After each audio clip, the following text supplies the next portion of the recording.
what, welcome back to our channel. Today's tutorial video is about how you can log into your Dropbox account.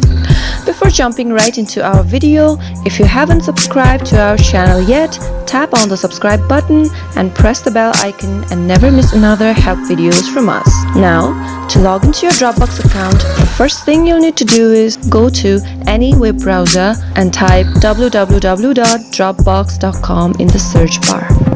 In this page, you'll see the sign in option on the top. Click to that. Enter your email ID, type in your Dropbox password, which you created during the sign up process. Make sure it is correct and click the sign in button. And you are signed in soon after that. There you go. And that is all you need to do in order to sign in to your Dropbox account. Hope this video was helpful to you. Thank you so much for watching. If you think this video helped you in any way, give it a thumbs up and comment down below in the comments box. If you have any questions or feedbacks, I'll see you again in another video soon.